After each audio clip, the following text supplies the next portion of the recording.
So I was trying to figure out how many diehards there were. I know that there's 3, right? Die Hard 1, Die Hard 2, Die Hard, or what was it? Live Free, Die Hard Trying, something like that. Yeah. Anyways, okay. I had to Google it, right? So I Google Bruce Willis. First thing that comes up, Bruce Willis is alive. Oh. He is not dead. Didn't even know there was a hoax to debunk. I guess there was a Facebook hoax a couple of weeks ago, and I get all my misinformation from Twitter, so I was completely unaware. Of course. But for those of you out there who are aware of this hoax, wow, had no idea. And for those of you who just think he's dead, well, guess what, guys? He's alive. So there you go. Re-add him to the Christmas card list. Hello and welcome to the Walk-Off, everybody. I'm Scott Belford, joined as always by the best co-host in the biz, Adam Mack. We've got all sorts of stuff to get to on today's show.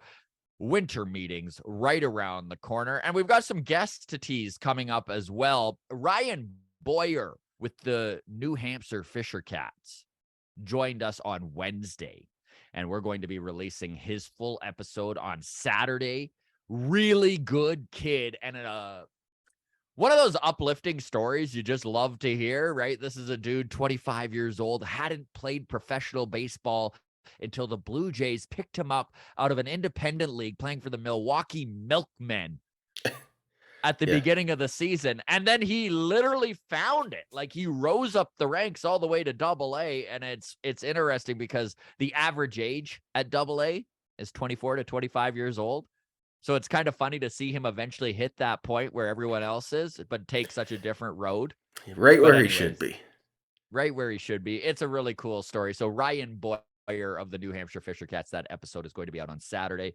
We do have Joe Siddall joining us next Wednesday, right at the tail end of the winter meeting. So we're going to go over where the Blue Jays are at with him at that point. Looking forward to that. Of course, Joe Siddall with Blue Jays Central. You're going to watch him on Sportsnet all year long at the beginning of those Blue Jays games. So really excited to have him joining us again. And then just yesterday, we had a great little interview with Troy Watson, who finished the season with the Vancouver Canadians. But this is a kid who throws 103 miles an hour, gang. He literally just came back from Tommy John surgery at the beginning of this season. He had missed the COVID season, so he has literally come out of nowhere. And I think he's a guy to keep an eye on next year as he gets his 103. I'd say that's something to keep an eye on. It was a pretty cool little story, too, because he talked about 103 coming up on the scoreboard in Vancouver, and the batter stepped out of the batting box. He hadn't even noticed this. And the crowd stands up and gives him a standing ovation, and he was like, what the hell is going on? Turns around and sees 103 on the radar gun on the board and was like, holy shit. Yeah, so I'd say so. So Troy Watson with the Vancouver Canadians, we'll have that episode out sometime next week, I think. So. Oh, yeah. I can't believe I need to give this little disclaimer here, but I'm going to because some of the comments that have come in over the last few days, and listen, Adam and I have pretty thick skins. We're not ones to run from negative comments. Anyone who has watched us for any amount of time has seen the mailbag, and we always bring the negative comments to the forefront. Probably shouldn't, but we do. But we do. I just want to remind everybody that we are not actually involved with the Blue Jays in any way. None of these things we're discussing are on us or even our ideas. We learned early on in the podcast game. What was the big lesson there, Adam? Buddy Boy taught us a year ago. Show our work. Show your work, right? Show your work. So we always have like tweets from legitimate folks. We have ESPN articles to back up any speculation we're talking about. So again, we're not pulling this stuff out of our ass. And again, you can be as excited or as down on any of these things as you would like to be. We are literally, if you hate what we're saying, feel free to move along. Blue Jays Today has a great little podcast you might enjoy, you know? There you go.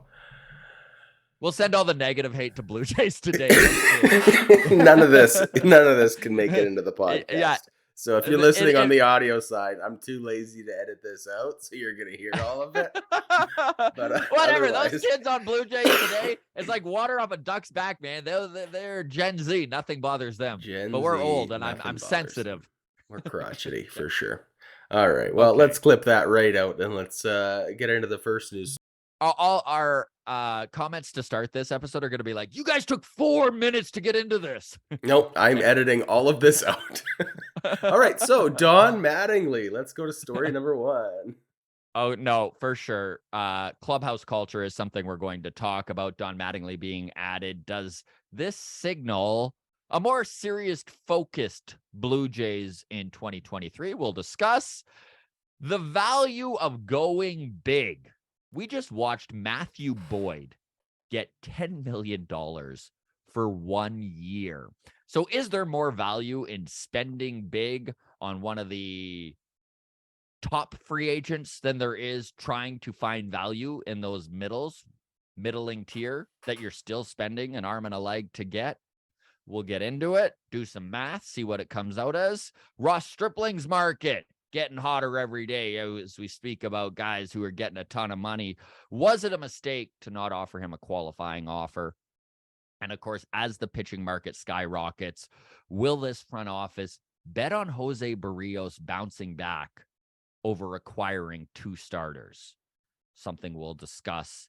And the Yankees make a record-setting offer to Aaron Judge, but the Giants and Dodgers still looming large. We'll end the show with what you watching this weekend. By popular demand. By popular demand. By listeners' request. Yeah. All right. Let's get into Clubhouse culture. This is a tough one because it's such an intangible element. And last year, the Blue Jays, let's face it, man, I really do believe they were one of the more fun, bombastic groups in baseball, right? Like we had the last year, last year was the trailer quote. This is my house from Vladdy. The home run jacket carried on for a second straight year. And then all of a sudden, Charlie Montoyo gets fired midway through the season, only to have major pieces of this core come out and truly act like they saw this coming. In fact, Bo Bichette even specifically brought up accountability, which was kind of eye-opening at the time. Now, I know, Adam, we've talked about this. Clubhouse culture, it is really difficult, intangible to evaluate, right? Especially from the fans' perspective, because we're not privy to what goes on in the clubhouse. We don't know the actual dynamics at play. But it is interesting to see this team take a different direction. And I'm curious what you think on this. But with bringing Don Mattingly in, and we spoke on this when the hiring was announced, but he's kind of like, he's like my grandpa was, right? He's very much a against any sort of tomfoolery. Okay. I can see the term enough horseplay coming out of Donnie Baseball's mouth. It'll be painted above the tunnel on the way out from the clubhouse. That's right. Horseplay. That's the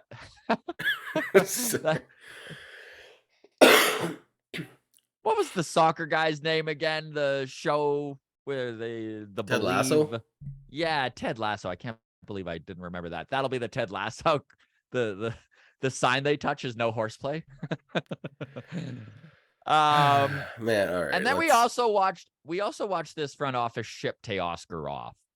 Obviously, I'm not saying that this was about any sort of negative clubhouse culture. I think Teoscar truly was a beloved man within that clubhouse. And obviously, I think this move was a lot more about clearing out money and trying to balance an unbalanced roster and grabbing a controllable, high-end, high-leverage arm, which, as we're seeing in free agency, is becoming very, very expensive.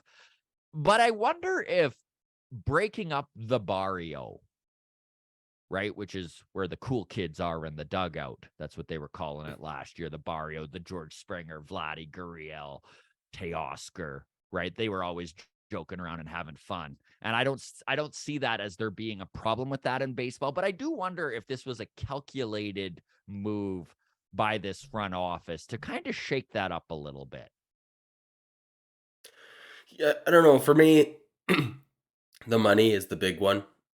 Yeah. He was just coming to the end of his contract, uh, and I still think that is just the factor is that they weren't about to give him 20 million a year for the next 5 years, and I think that's going to be close to what we see him get next year in free agency. Um, unless he has a massive setback in Seattle this year, which could happen. But you know, all accounts are we're going to replace him with hopefully a more affordable option.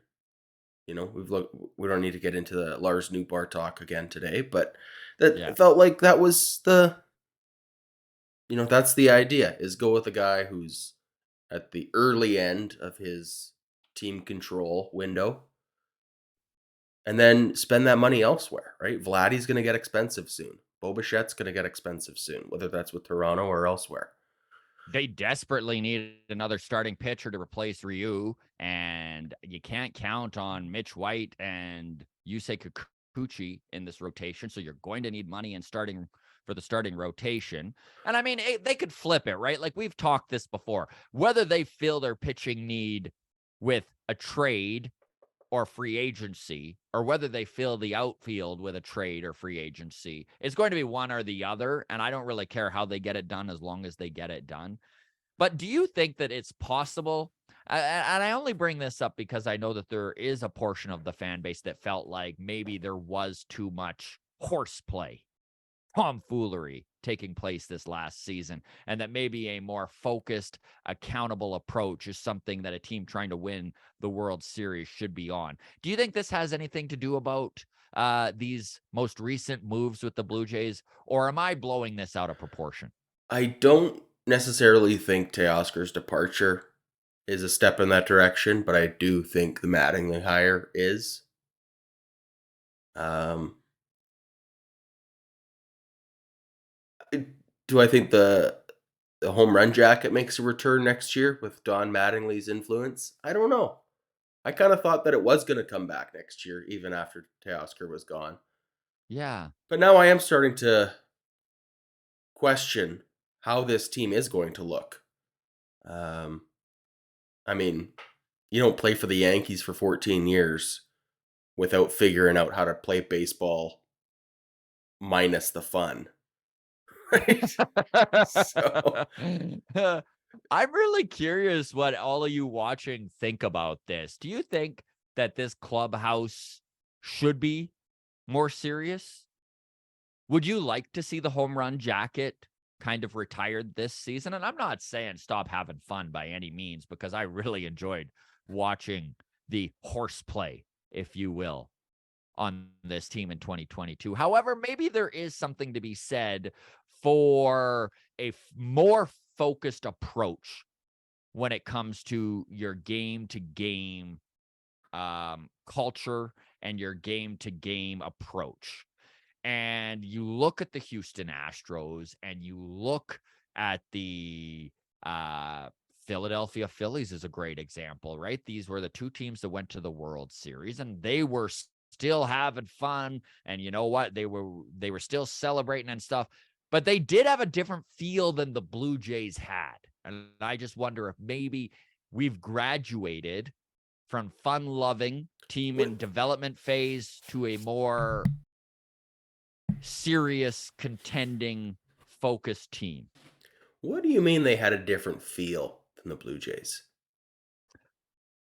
The You mean Blue like Jays, watching them at the end of yeah, October felt differently? I would say so, Is yes. there any chance that that's just what it feels like to watch the World Series though? Like That's a great point. were you watching the Astros in late September?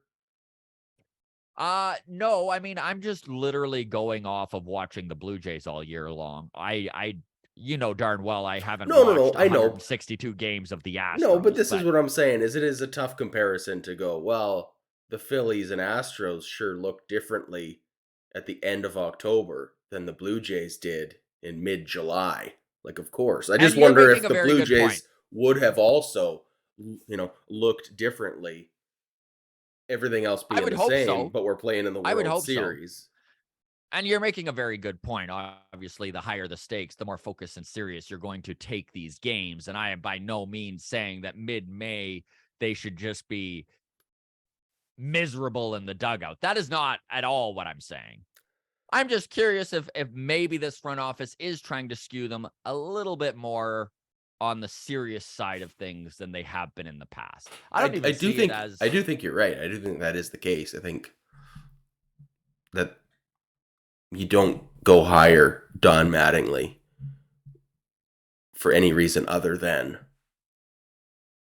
we need him to get these guys in line a little bit, Like, I mhm, mean, maybe that's not the right word, but this is something we talked about kind of at length last year was, who in that clubhouse really goes around and pokes Vladdy in the chest and goes, "Hey, listen up, you smart ass."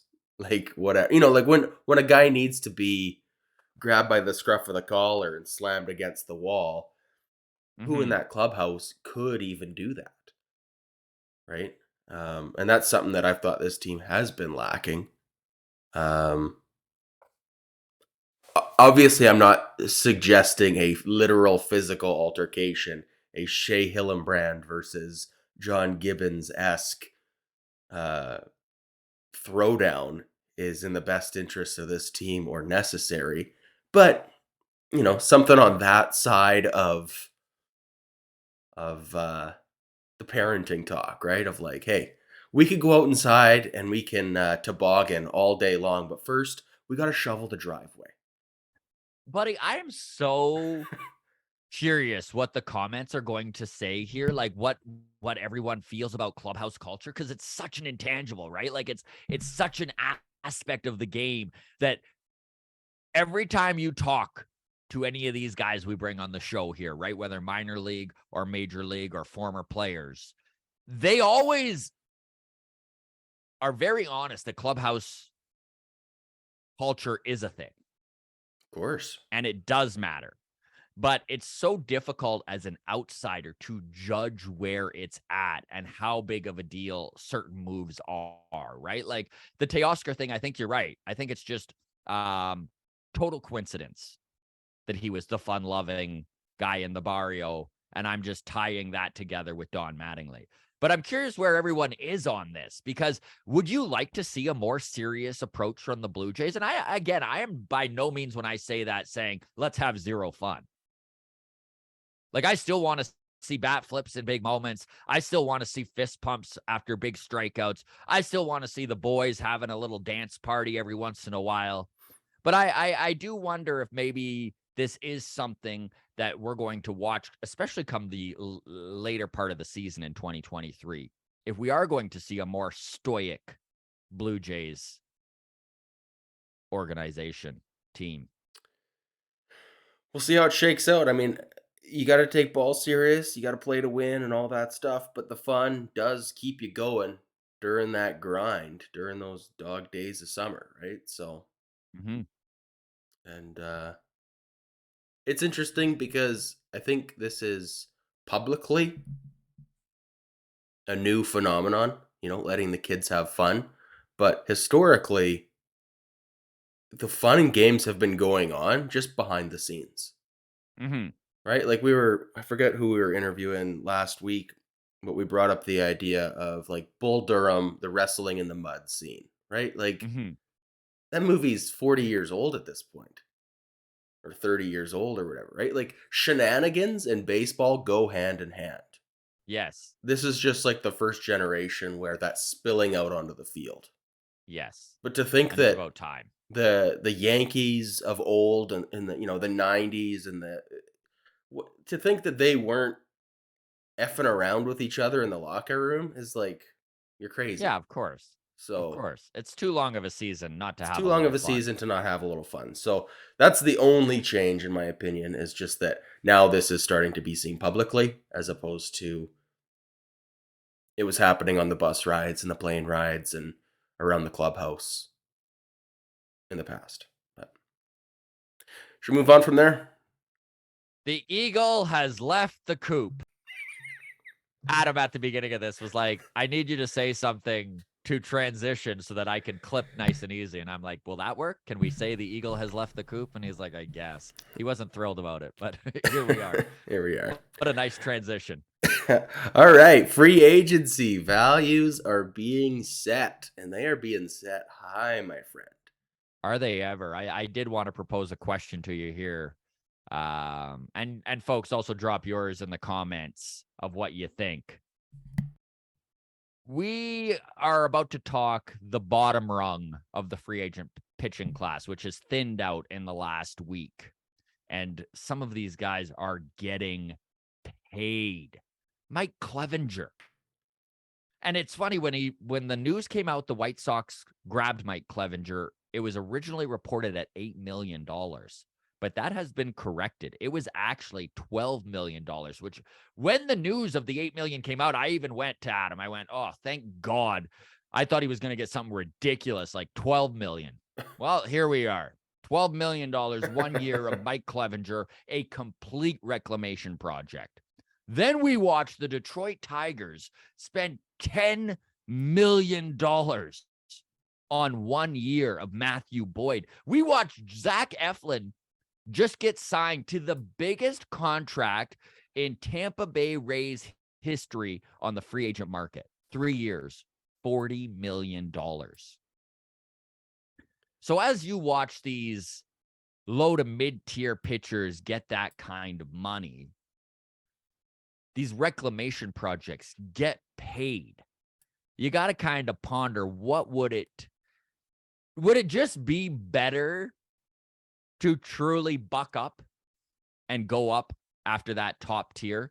Like, is spending $30 million a year on Carlos Rodon going to be worth 3 times what Matt Boyd is?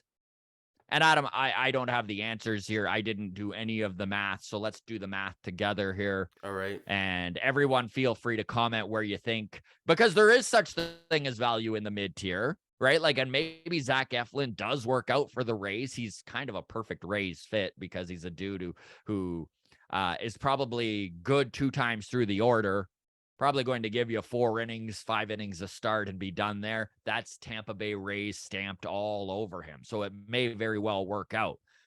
But my question is, where does the Fangraphs wins above replacement put all these guys? And is there actual 3 to 4 times the value in just spending the money to go get a guy? Because the Jays have the money. They may only be able to get 1 big time starter, and then you need to piece it together. But the Jays do have the money for another $100 million plus contract, or at least that is the lip service Ross Atkins has been given us. Well, let's start with Matthew Boyd. His WAR in 2022, 0.1. Not the best. No, Pretty close to a wash, if you will. Pretty close to bad.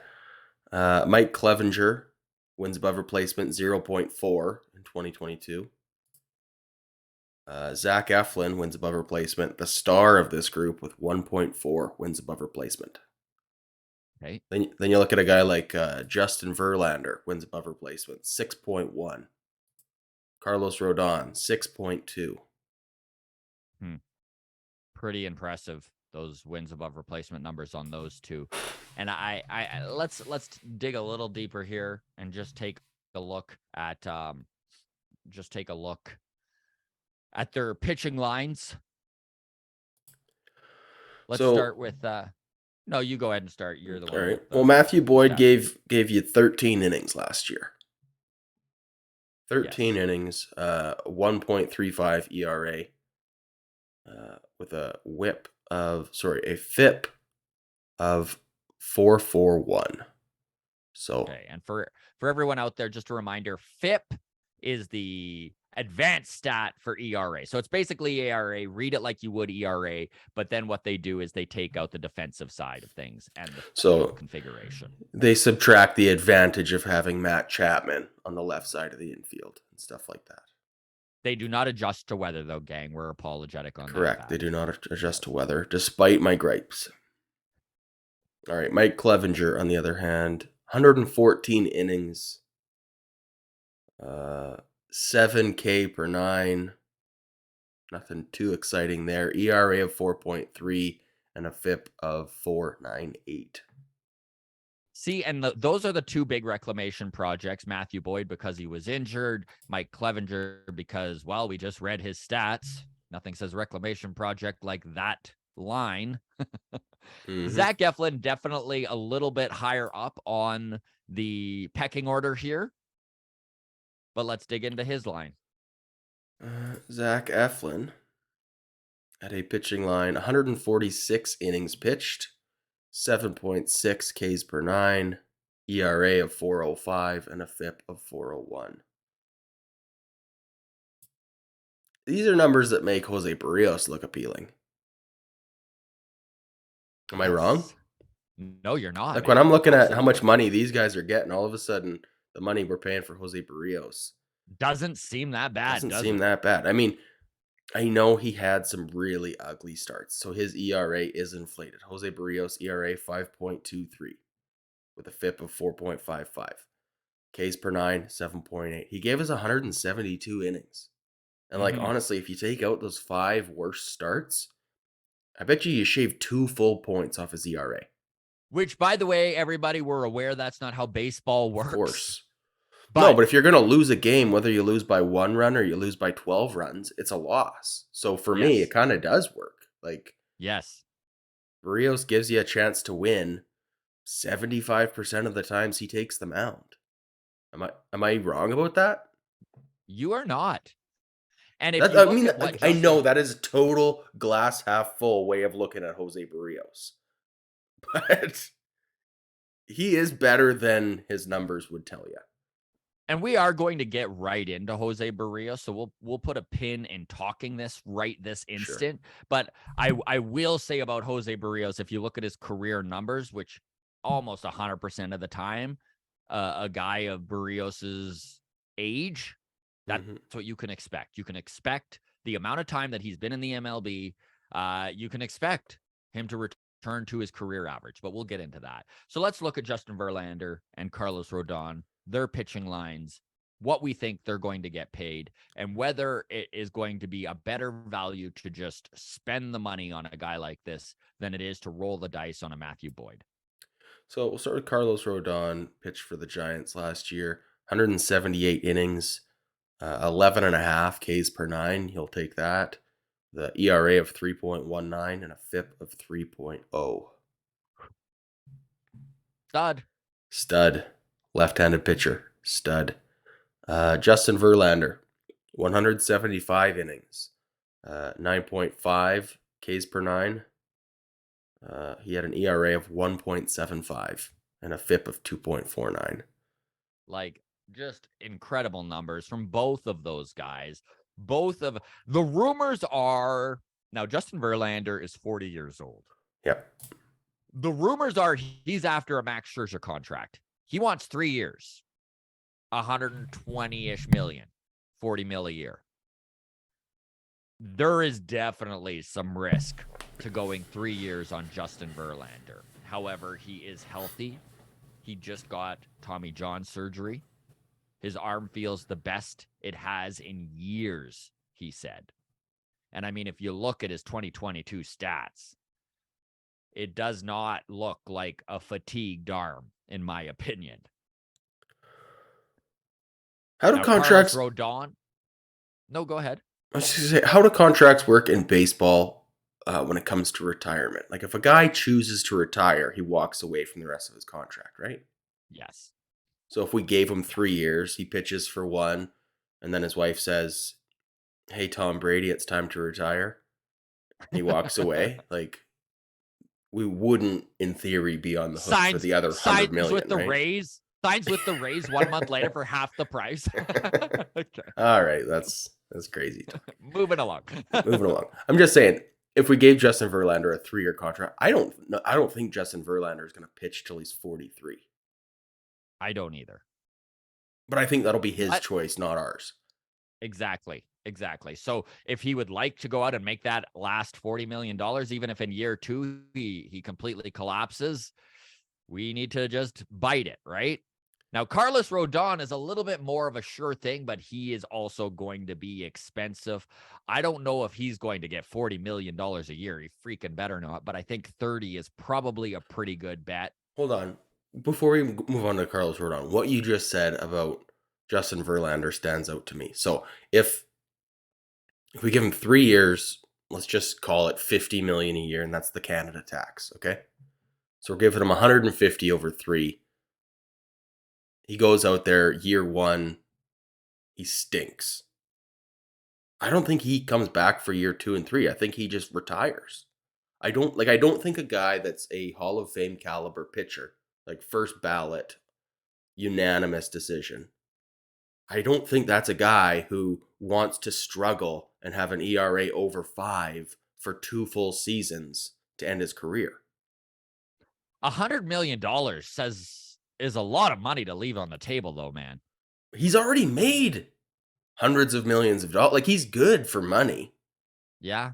Like, at a certain point, you're set, right? At a certain point, you are just playing for legacy and rings and your resume for greatest of all time. I can't see if you did give him, whether it's 100 over 2 years or 150 over 3, he either walks away and you don't pay him because he's retired, or he's worth it. And then you just like, okay, well, we got Justin Verlander still pitching really well for like a bunch of money, but I agree with you, but I think that's a risky endeavor to go into, just betting on the fact that he's going to bow out gracefully if things don't go well. I don't know.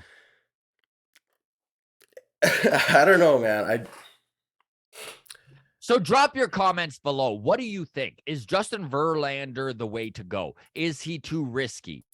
Would you feel more comfortable with them going out and signing Ross Stripling to 3 years, $55 million or whatever the price is going to be? Like, we're looking at these prices and the mid-tier pitchers getting signed for this double digits. Is there I more value in going out and spending big on a Carlos Rodon? I guess the biggest risk for me with Justin Verlander would not be that he struggles for 3 years and continues to pitch. It would just be an injury, right? Is that Yeah. he's 40, he breaks a hip, and now you do have to pay him, and he's not pitching, right? Anyways. Yeah. Let's touch on Carlos Rodon and then move on to Ross Stripling. Okay. Carlos Rodon, 29 years old. Well, no, he'll be 30 next year. He'll be 30 Yeah. in 8 days. He'll be 30 next week. So, 30 years old, 6.2 wins above replacement. How bad do you want Carlos Rodon on your team? I mean, a lefty in between Manoah and Gosman of Rodon's ilk would be pretty darn deadly. It really does depend on the price here. I'm curious if the comparable is Gosman and Ray, or if Rodon is going to be after more than that. Now, just a reminder to all of you out there, Gosman signed 5 years, 110, and Ray signed 5 years, 115. I get the sense, just with the market, Rodon is going to get more. How much more? I'm not sure. Is he going to push $30 million a year? I think he would like 5 years, probably his last big contract Mm-hmm. here. I think he'll get 5 years. So you think Toronto would have to give him 6? Yeah, the Toronto tax. That's probably the truth of it. Or go higher AAV. Sure. So if he's getting 120 market value, you think we got to go 130, 140? 150 is a lot. I don't do it for 150, but Man, Carlos Rodon on this team would be a beauty acquisition, man. That lefty, too, to break up the right-handed pitchers, especially with Ryu not going to be able to make any starts next year, or most likely, depending on his rehab goes from Tommy John. Normally, that's a 12 to 18-month rehab process. So even if he does come back, do you want Hyunjin Ryu coming back late August on this team? I don't know if I do. Yeah, I mean, what does everyone think? Where do you view Carlos Rodon's value? Like, Adam, what do you think, man?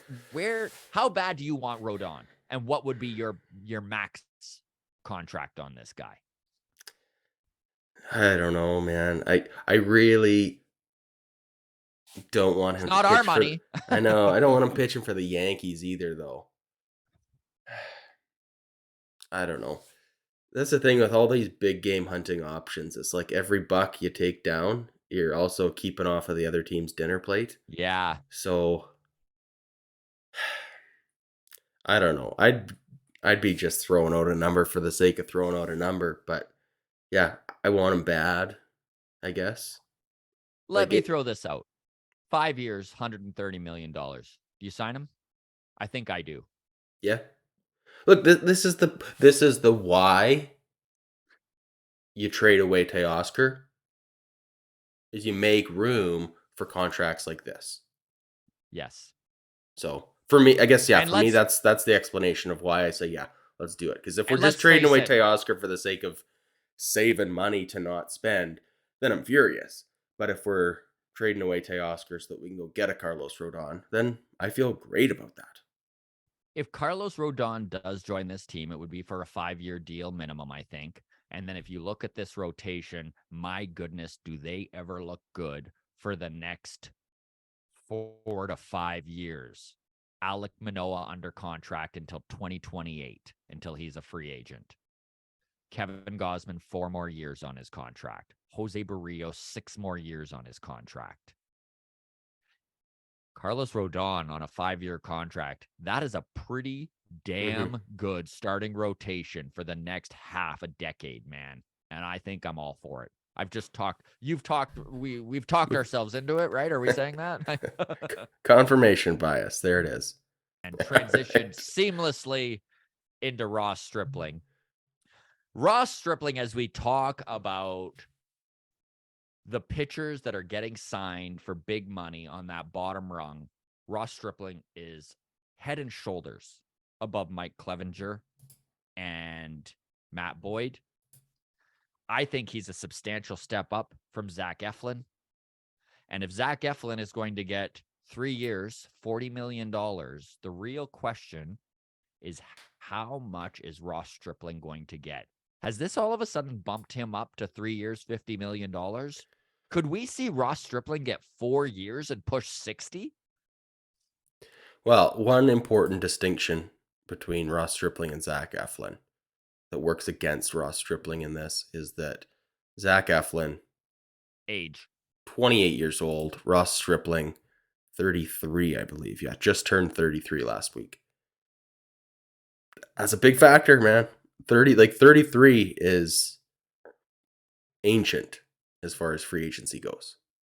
It No, is. I am aware of the fact that I just spent 5 minutes explaining why we should give a 40-year-old Justin Verlander $150 million. So I understand that 33 is not ancient compared to Justin Verlander, but One thing Ross Stripling does have going for him is that he's never been a velo guy. He's always been a control dude, and he has 4 legitimate pitches that he hits his spots with. And the addition of the changeup, which has been excellent by the end of the 2022 season, really changed the type of pitcher he was.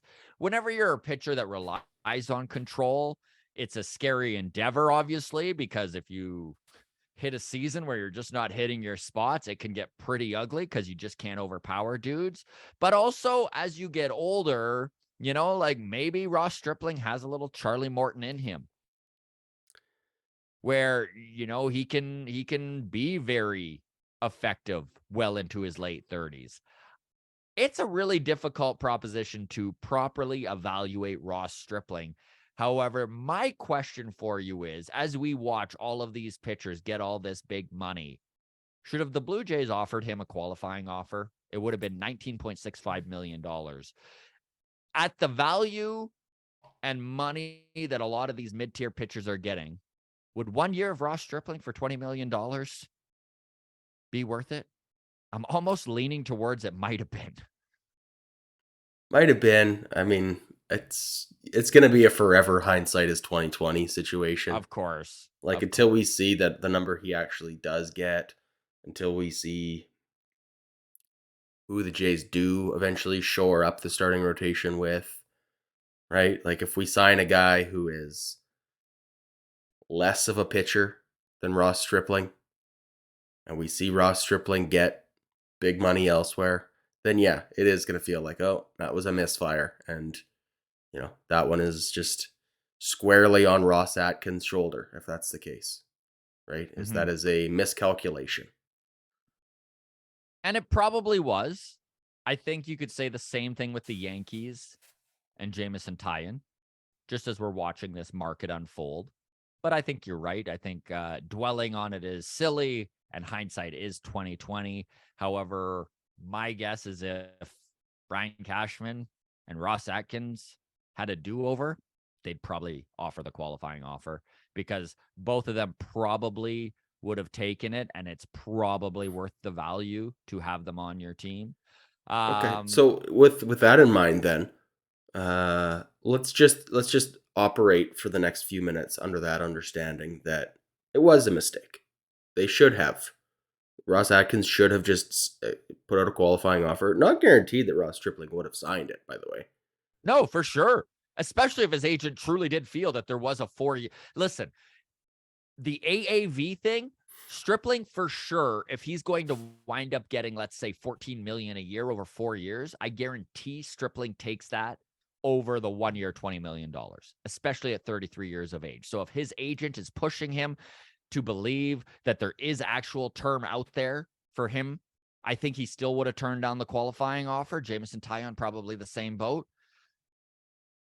But I don't know. Like, this is the thing that you mentioned, right, Adam? Hindsight, right? So now we know what the pitching landscape is like and the market is like, but the agents didn't know that either going in.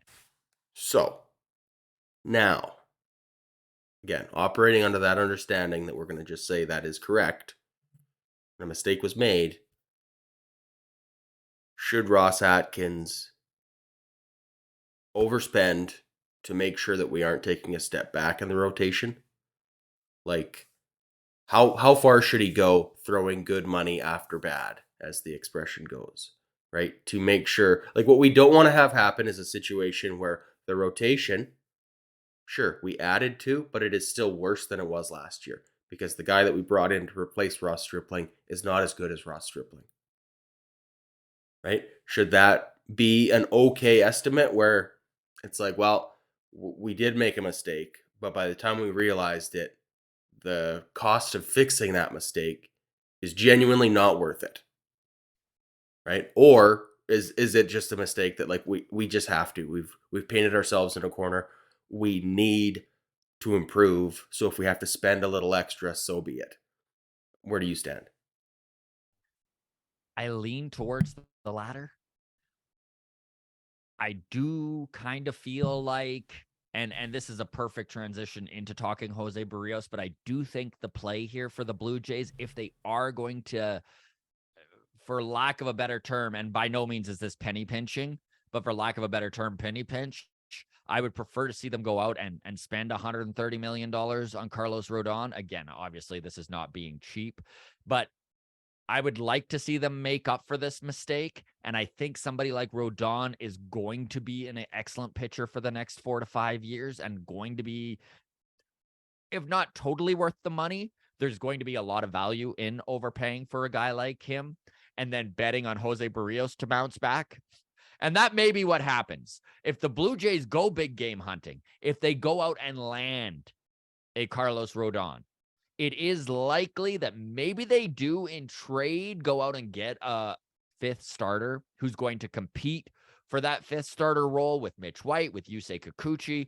This is not ideal for the Blue Jays fans out there, and I feel it as well. However, I think I'm all right with that approach if you do land a stud. Okay. Like, think about that rotation, man.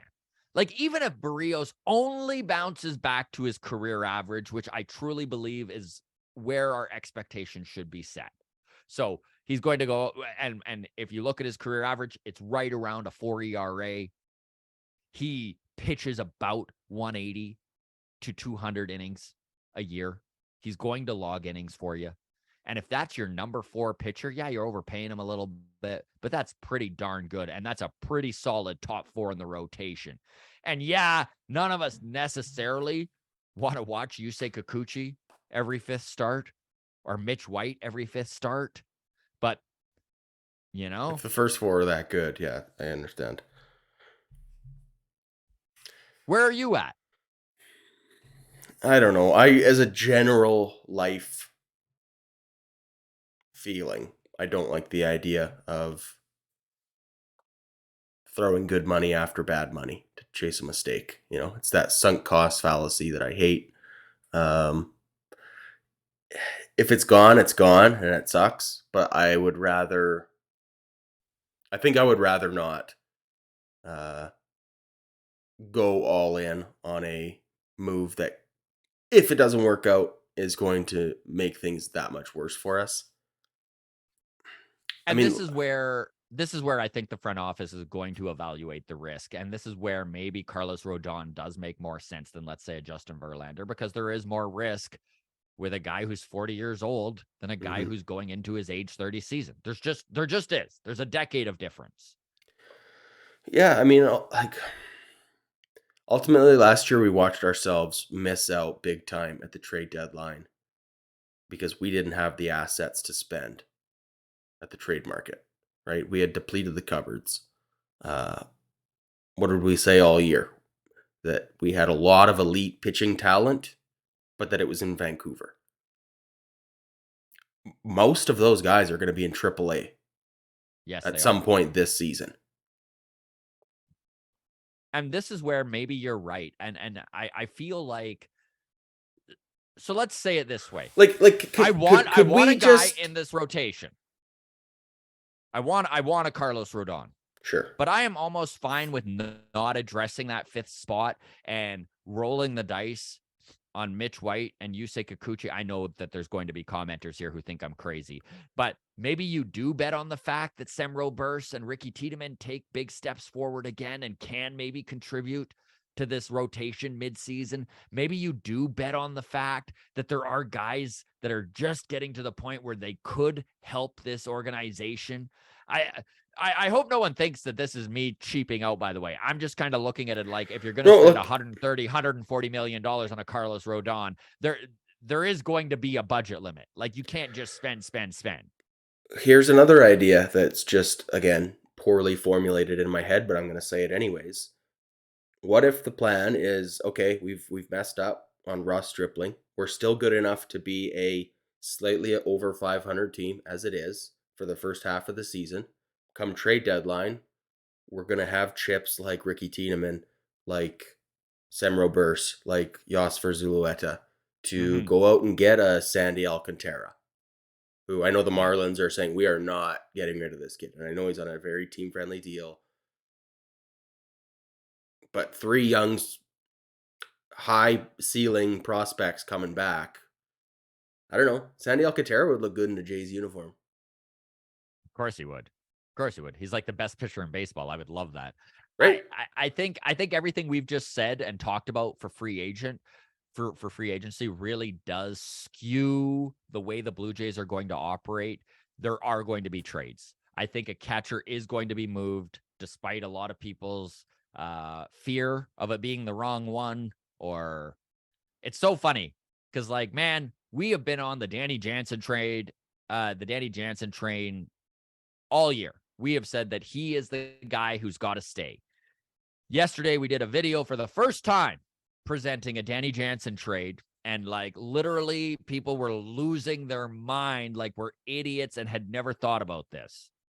So we appreciate all you walk-off community members who have been with us for a while and understand that we're just Hey, love, hate, it all helps the algorithm. So bring it on. it really does. It really does. And with the prices of free agency, yeah, maybe they do go and get a Rodon. And if they do, I think, you're going to see the outfield addressed in trade. You're going to see secondary depth for starting pitching addressed in trade. Any bullpen pieces are addressed in trade. I think this team does have one big mega contract left in them, but I don't think they have two.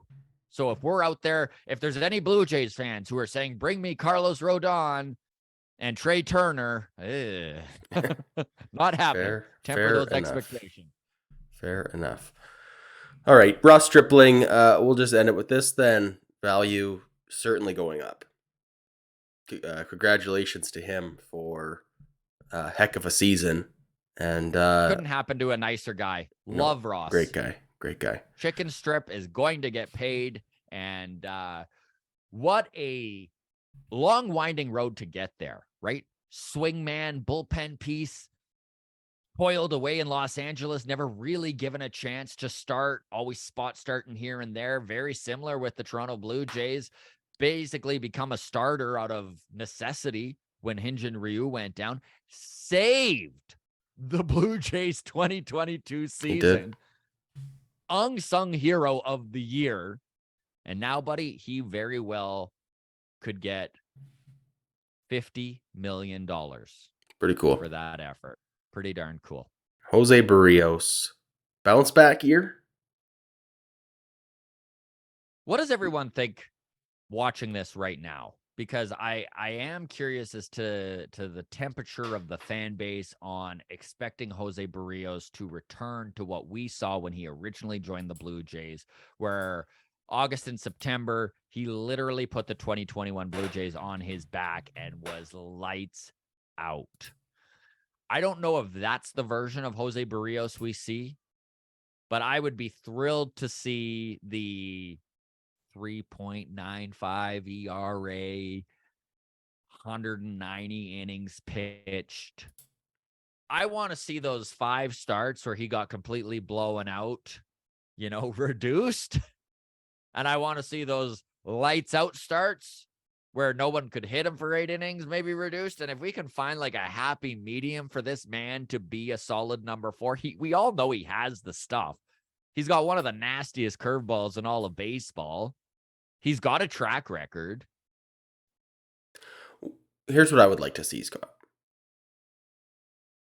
We say it all the time, and this is not, again, something we invented, but the old adage when it comes to pitchers is every year as a starting pitcher, you have 5 outings where you can do no wrong. Your stuff is working, your breaking pitches are breaking, your heat is hot. You're hitting your spots. All the cliches are working for you. And then you have 5 games where you could do no right, and it's just like, I want to go crawl under a rock, and I need this day to be over, but you still got to go out there and pitch your innings. And then we need those other 20 starts, yes. Well, but then it's your career is the 20 starts in the middle and what you make of them, right? So what I would love to see is Fangraphs or Baseball Reference or whoever to come up with a sortable tab where the 5 best and the 5 worst outings on the year are eliminated, and we're only looking at the 20 in the middle. And then let's see everybody's ERA. Let's see everybody's Ks per 9. Let's see everybody's whip. That's what I want to see. Give me that. A quick sortable. Where's this guy when he's just in those 20 starts in the middle? Because I think Jose Berrios would be a top 60 pitcher in baseball in those 20 starts in the middle. That might be too generous, but significantly better than the numbers. How his numbers look like. I don't know. I don't disagree with you, man. And I truly do expect Jose Berrios to take a step forward. I think it's a bad betting against that. again, and we've talked about this too, and again, we didn't invent this either, but when you've been in the league for 8 years, there is such a thing as flipping that baseball card over and looking at those numbers, and that's probably what the guy's going to give you. And yes, if you look at Jose Berrios' numbers over his career, this is, if not the worst season, I'd need to take another look. But if it's not the worst season he's ever had, it's a top 2 worst season. And I think he will find it. I don't know if he's going to be the stud. Maybe some of us projected him to be at the top of this rotation. But if he can be a solid number 3, 4, that is going to do wonders for this team. And he does have the stuff where there will be starts where he is unhittable, where he is completely dominant. So, for the record, his rookie season, he pitched to an ERA of over 8 Okay. in 14 games. So, 58 innings, ERA over 8. Other than that, if you take out his rookie season as a 22-year-old in Minnesota, and you take out what we just watched in Toronto with an ERA of 5.23, every other season has been an ERA of 4 or less. Mm-hmm. So do you expect him to return 2017, to look, that? it's 3.89, it's 3.84, it's 3.68, it's 4.00, it's 3.52. Do I Do you expect expect that? an ERA? Let's just set it at 4 as the over/under. I would say I would bet the under next year. I would. I would do the same. I don't know. I'm not saying Cy Young votes, but No, if he's getting a 3.75 ERA for us next year and he's pitching 90 185 innings. plus innings, Yeah. I'll take that for my number 4 all day long. All day long, I'm taking that. Yeah, bounce I back agree year for Jose 100% with you. Berrios. Again, I'm the optimist. I mean, you are too, but I mean, uh, I'm also optimistic that Yusei Kikuchi's going to have a decent season next year. Like That's a very I think he might legitimately be a number 5 for us next year. mm-hmm. You know, he looked good-ish out of the bullpen to end the season. Very small sample size, but he pitched very well out of the bullpen in September for the Blue Jays.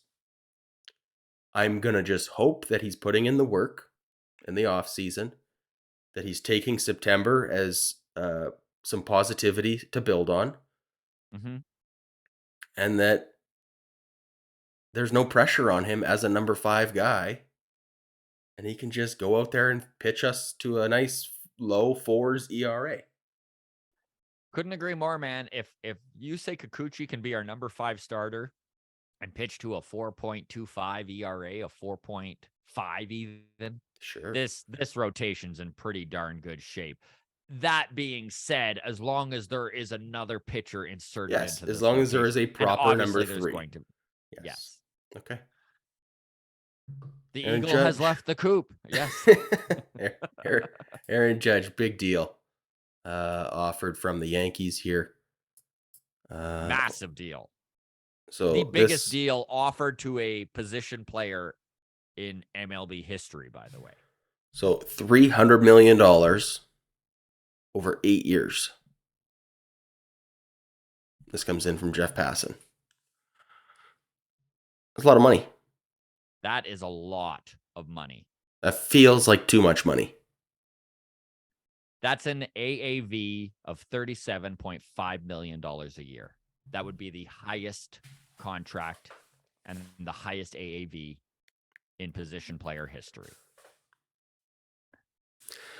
But what's interesting, there's still all sorts of talk that the Dodgers are about to make their big pitch. And there's also talk that this isn't the Yankees blowing out the Giants, that it's kind of a 50-50 which way he goes. Here's gonna be a fun one, Scott. Here's gonna be a fun one, okay? We can save this until the contract is official and we have like actual details. But a game that I want to play with you, and I hope I don't forget it, is will Aaron Judge, whatever his total contract is, will he get as many home runs over the life of that contract as he gets millions of dollars? Like 300 million over 8 years. Do you think he has 300 home runs over the next 8 years? Interesting. Right? You said what, No. 37.5 for an AAV? What Mhm. would a annual average home run rate? 37 and a half? Because I don't think he's there. Like I don't. I don't either. So that feels like a big overpay if we're Of course it will be. Of course it will be. I mean, he's coming off a record-breaking season, a career year at 30 years old. We've seen this play out playing. before, Yeah. but it's going to be incredibly interesting. I'm really excited to see where Aaron Judge lands. And honestly, I sort of hope the Yankees get him so that they are handcuffed down the road, which they will be. But I also would love to see the Giants get him just for the total chaos that will be Yankees fandom. Yeah, that would be pandemonium. So as per John Morosi, the odds are, quote, very close to 50-50 for Giants and Yankees to sign Aaron Judge. Man, it's going to be interesting. Who knows, And though, man? he Maybe the should. Texas Rangers sign him and get him to play shortstop. Yeah. He comes to Toronto and converts to catcher. All right. We're getting long in the tooth here. I will just add to this Aaron Judge thing that it has been speculated on that it looks like he's going to make a decision before the end of winter meetings, which of course is Thursday morning next week. So hopefully once Aaron Judge lands, we see some real movement in this high end of the free agent tier. That is a very big domino to fall. All right, Scott, what you watching this weekend? By request from you, the listeners, we are going to try and do a what you watching every Friday, at least during the off season. Well, There's there's nothing, not a no pile baseball to to watch. talk about. Yeah. Sure. So just yesterday, I watched the first episode of season 1 of Tulsa King. Have you heard of this, Adam? Ooh, is this the not Arnold Schwarzenegger? This is the Sylvester Stallone. Sylvester Stallone. Yeah. Okay. Honestly, man, it was so funny and so good. The Really? premise of Tulsa King is that at 75 years old, Sylvester Stallone gets out of jail. He just spent 25 years there as a member of this crime family. He didn't give anybody up, and now he's expecting his due diligence or his It's comeuppance. reward for Right. keeping his mouth shut, right? Yeah. And this crime family is not doing as well as they used to, and so they send him to Tulsa, Oklahoma to kind of run things there. And it's Beauty. hilarity ensues. Anyways, I Oh really my enjoyed God. the first episode. I haven't seen the season or anything like that, but yeah, that's on Paramount as Okay. a streaming service. I'm not sure where else it is, but So no, I that really enjoyed it. the trailer that I saw for that looked very gritty. Right? It looked very like a hardened, violent show. It's a comedy. It's a okay. So is this in the like Better Call Saul ilk of TV No, show? little funnier than Better Call Saul. Really? Okay. Yeah, like Better Call Saul is funny, but I mean, it's also Better Call Saul is much grittier and more Okay. serious. Yeah. Really? Oh, so this is a 40-year-old virgin. This is a Judd Yeah. Apatow. Yeah, I would No, say. no, you're not. Really? It's a comedy. I would say it's a straight up comedy. It's a Yeah. comedy first, is what you're telling me. It's a comedy first, So it's action more Ted second. Lasso than Better Call Saul. Interesting. Well, I never would have guessed that in a million years. Okay. The Tulsa King. I'm adding that to my list. Huh. What are you Interesting. watching this weekend? Well, I've got my kid this week, so it is a family affair. We watched for the first time in her life Dumb and Dumber. Maybe you've heard of it. That movie holds up. I got her to watch Zoolander with me a few months ago. That movie did not hold up. One of my all-time favorites on my list. I should have never rewatched it. I was disappointed. Dumb and Dumber still holds up. Classic movie. We started watching for new shows Wednesday on Netflix. So my daughter's a big Stranger Things fan. We've watched all those. Wednesday based on the Addams family, right? Wednesday Addams, Yes. the The dark, daughter. miserable daughter of that family. She's off to boarding school now, and there's a whole series around that. There's a murder mystery going on that needs to be solved, and we're about 3 episodes in so far. Pretty good if you're looking for something to watch with your teenage child. Pretty good so far. So we'll have to see how the rest of that show plays out. But much better than I expected it to be. It is the production value is very good.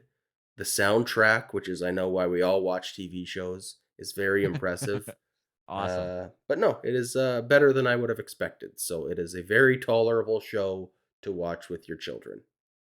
And there's some real value there. So Wednesday on Netflix. Also, if you guys have any like cool recommends here, especially I'm on the road this weekend. I head to Saskatchewan. So yeah, feel free to drop any suggestions for television to watch because, hotel rooms by 11 p.m. I'm just ready to, sit and veg out. You don't want to just watch Help me out, American gang. Pickers on the History Channel for the That's 15th time in normally a what row? winds up happening. Just watching reruns of Pawn driving Stars and dives or yeah, whatever. Yeah, that's right. Yeah. for sure. All right, All right. everybody, we're going to wrap it up there. Thank you so much for your continued support. It really does mean a lot to us if you've watched this deep into it and have yet to hit subscribe or like. Of course, we appreciate it if you do.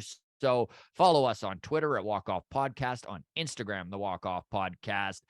Remember, too, we've got episode dropping tomorrow. We've also got Joe Siddle on Wednesday. Couple really good interviews on the way here. And please, if you're listening on audio, know that we also love you. I know maybe we don't mention you enough, but a big tip of the hat to everyone on audio, wherever you're downloading your podcast from. You are truly appreciated. Hit subscribe there as well. That always helps. All the best, everybody. Cheers.